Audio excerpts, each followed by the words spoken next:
The Word of Life for November 2024.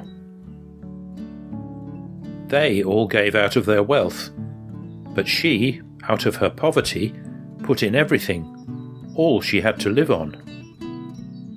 From Mark's Gospel, chapter 12, verse 44.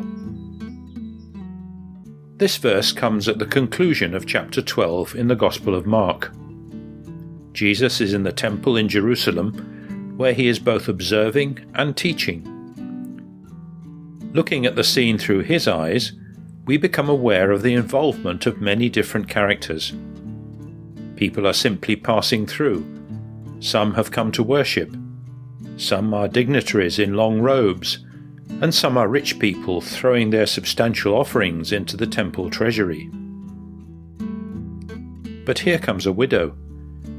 She belongs to a category of socially and economically disadvantaged people. Amid general disinterest, she throws 2 pennies into the treasury. Jesus, however, notices her and calls the disciples to him and instructs them. They all gave out of their wealth, but she, out of her poverty, put in everything, all she had to live on.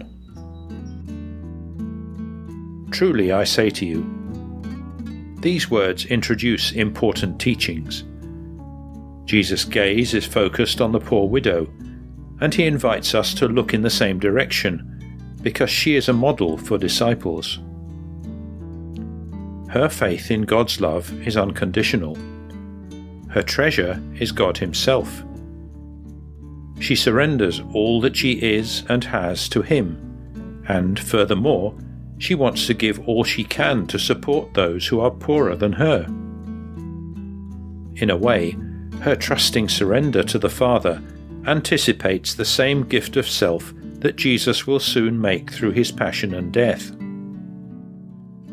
It is that poverty of spirit and purity of heart that Jesus proclaimed and lived.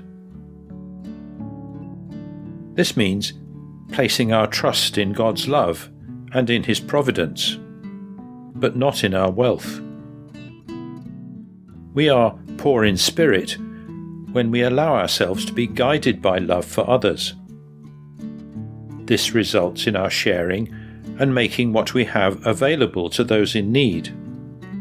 It may be a smile, our time, our possessions, or our skills. When we give away whatever we have out of love, we become poor with nothing of ourselves, with a free and pure heart. Jesus' proposal turns our usual way of thinking onto its head. Those who are poor, insignificant, and unimportant lie at the center of his thoughts. They all gave out of their wealth, but she, out of her poverty, put in everything, all she had to live on. This word of life invites us to renew our total trust in God's love and consider if our vision of life compares with his. Do we see beyond appearances? Do we avoid judging? Do we take other people's opinions into consideration if they are different from our own? And do we see the positive in other people?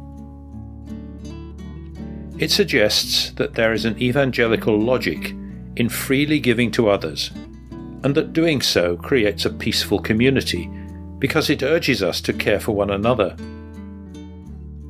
It also encourages us to live out the words of the gospel in everyday life, even when other people may not notice, to trust when we are generous to others, and to share whilst maintaining an attitude of balance and clear judgment.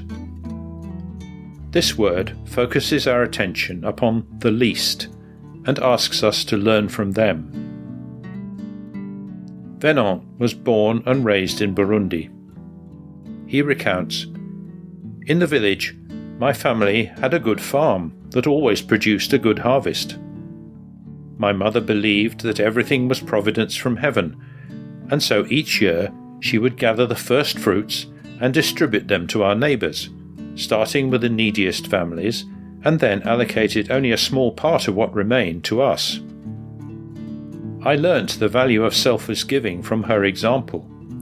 Thus I understood that God was asking me to give him the best part, indeed to give him my whole life. They all gave out of their wealth, but she, out of her poverty, put in everything, all she had to live on.